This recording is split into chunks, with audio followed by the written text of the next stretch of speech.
Sim, a única pergunta que fica na cabeça da gente é: como chegamos a esse ponto? Se você olha para a direita, tem Lula. Se você olha para a esquerda, tem Alexandre de Moraes. Se você olha para frente, tem a Janja. Basicamente, a gente se sente completamente impotente perante a tudo que está acontecendo. E vamos lá. Você não precisa gostar do Bolsonaro, você não precisa ter feito campanha para ele, ser bolsonarista, nada disso. Mas o que eu vou dizer agora não é para quem concorda com ele, mas para você que talvez não está entendendo o que está acontecendo. Afinal de contas, o que tem a ver Bolsonaro Moraes com a sua vida?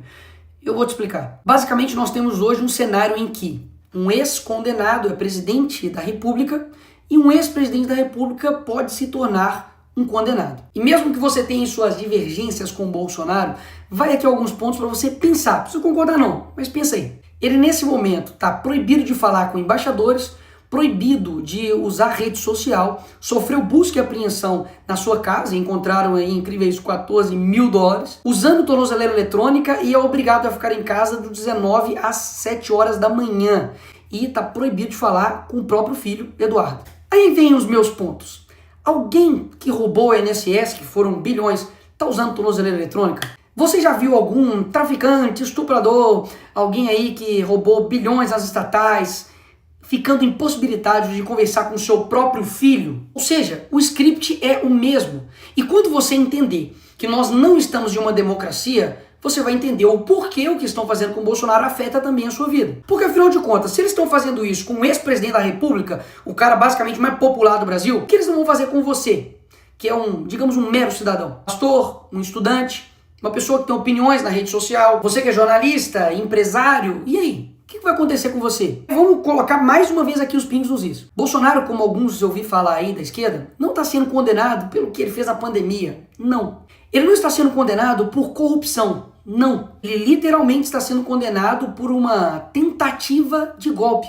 Ele é a pessoa que está despontando nas pesquisas eleitorais como primeiro lugar contra o Lula. Ou seja, será mesmo que eles estão preocupados com a democracia? Pausa. O Lula que recebe ditador aqui no Brasil, como Nicolás Maduro, ou será que eles estão preocupados em tirar a oposição para poder vencer as eleições? Hein?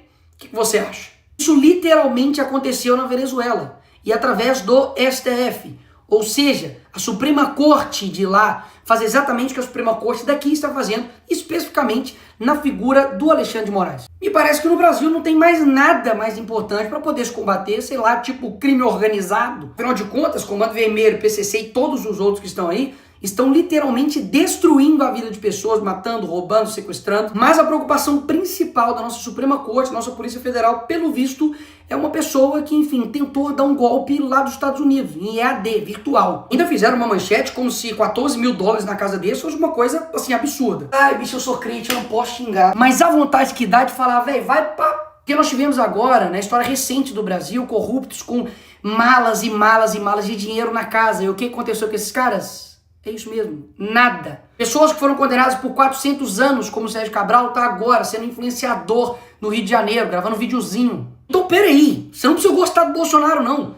Mas, pô, falar comigo que o que tá sendo aí possível de condenação dele, 43 anos de cadeia, é algo razoável? Fazer isso daqui com uma pessoa só porque aí tem vários indícios, possibilidades de golpe, que, convenhamos aqui, teve uma arma apreendida. As pessoas que estavam lá, sei lá, a faixa etária era de 50 a mais. É óbvio que é errado, já deixei claro várias vezes aqui, errado quebrar, errado depedrar, e as pessoas têm que pagar por isso. Agora, meter 17 anos em um cara que pegou lá a bola do Neymar autografada, 17 anos, galera. Você pode achar que isso é mentira, mas não, pesquisa aí, duvida do Nicolas. A Débora, que com um batom escreveu perdeu mané. Então essas mesmas pessoas que estão usando a palavra democracia para poder aplicar penas desproporcionais a cidadãos comuns que nunca cometeram um crime antes na vida deles, vão até a casa do Bolsonaro e quer pintar nele um crime de golpe de Estado. Sabe o que é golpe?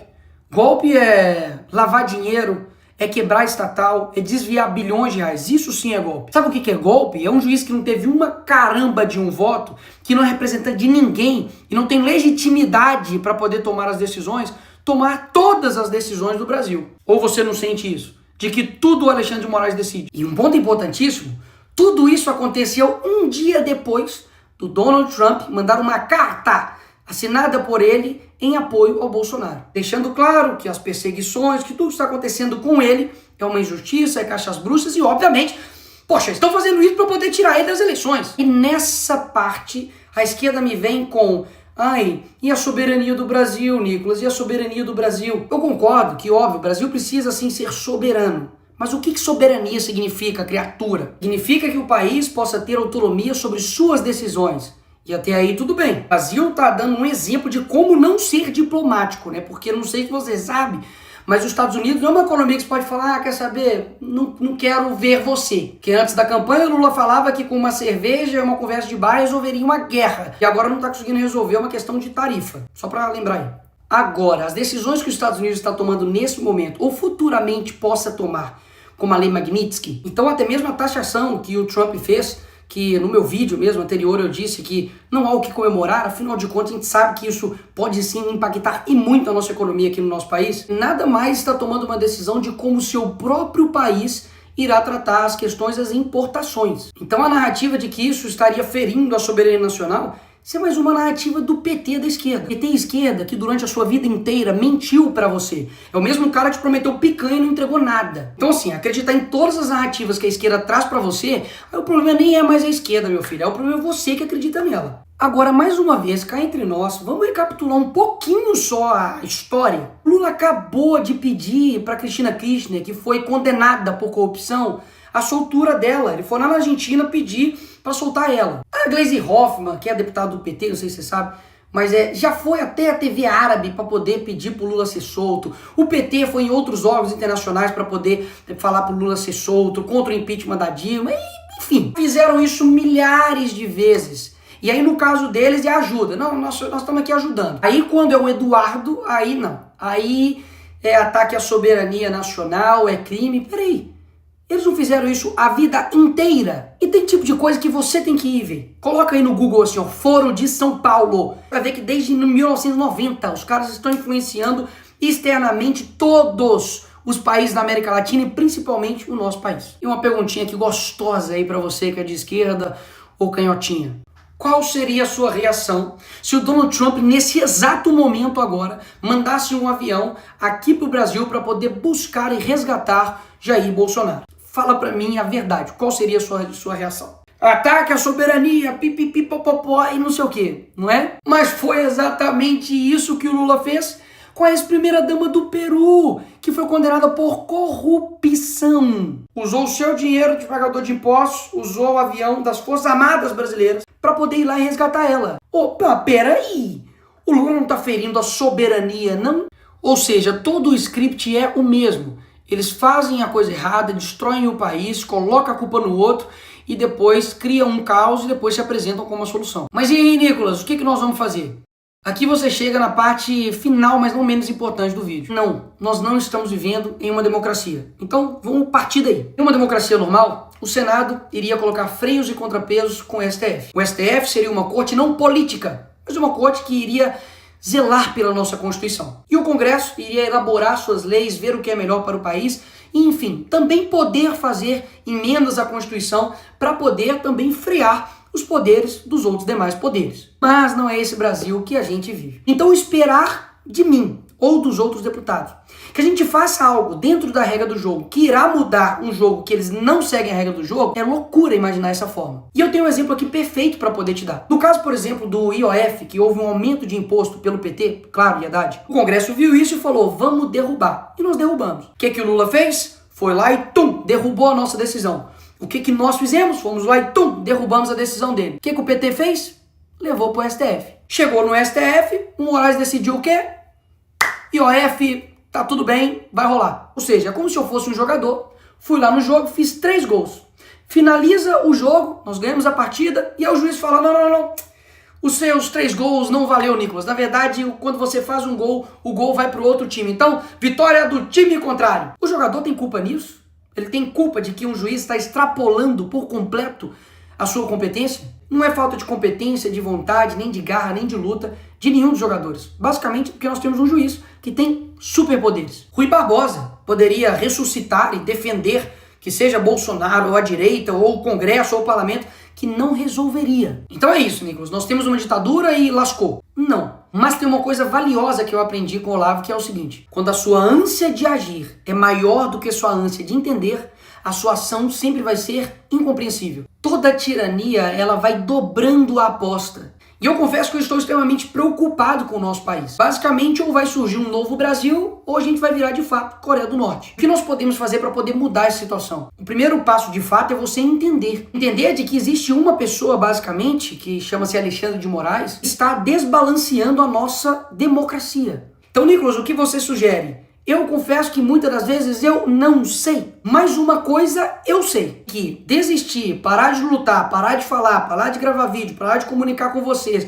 parar de falar a verdade, isso não é o caminho. Então esse é o primeiro passo, de que da mesma forma como eles não desistem, porque você tem a sensação de que tipo, eles não param nunca. Um dia isso, um dia aquilo, parece tipo assim, psicopatas no poder. Mas eles não param. E o que geralmente acontece com a gente, que, poxa, somos pessoas que só querem ter um Brasil legal, cara. Só querem ter um Brasil seguro, só querem ter uma economia punjante, só querem ter empresas que funcionem, trabalhadores que sejam respeitados, pessoas que possam viver a sua vida bem, que estejam, trabalhando para o nosso país. Mas existe uma galerinha que não. Eles não querem que isso aconteça. E eu sei que esses caras não vão largar o osso, amigo. De qualquer jeito, eles vão até o fim. Mas a gente também precisa ir até o fim. E por fim, o ponto mais importante. Eu não tenho dúvidas que Deus não está com os olhos fechados para o que está acontecendo no nosso país. Existem nesse momento agora centenas de pessoas que choram, que estão distantes da família, que estão sendo perseguidos injustamente aqui no nosso país. E muita gente fica calada, muita gente não se move,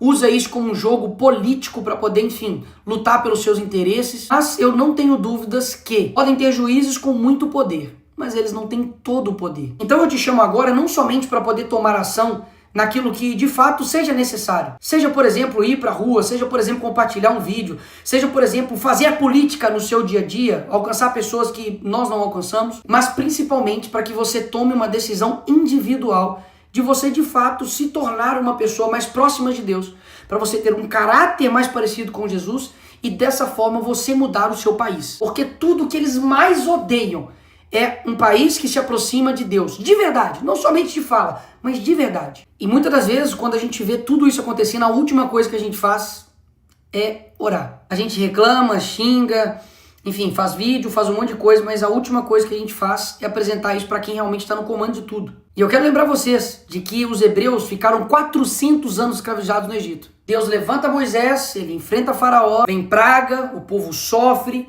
depois ele abre o Mar Vermelho e finalmente Faraó é derrotado e o povo é liberto. O que eu quero dizer com isso? É que existem coisas que a gente não tem condição de saber o que vai acontecer. Coisas que de fato são improváveis e que não estão no nosso controle. Mas o nosso dever é fazer o certo sem esperar que dá certo. Para melhorar, vai ter que piorar muito ainda. Mas eu quero muito saber como é a gente vencer esse pessoal.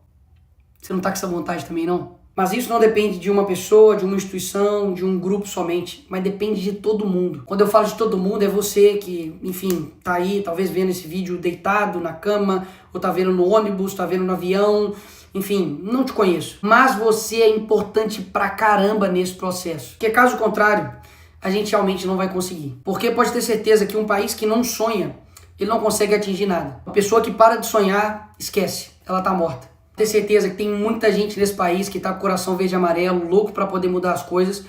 E essa hora vai chegar. Essa hora vai chegar. O sonho de um novo Brasil ainda tá vivo em mim. E eu não tenho dúvidas também que tá vivo em você. E pode ter certeza. O que tiver ao meu alcance, a gente vai estar fazendo. A minha voz é a sua. Enfim, não desiste daí, que eu não também desisto daqui.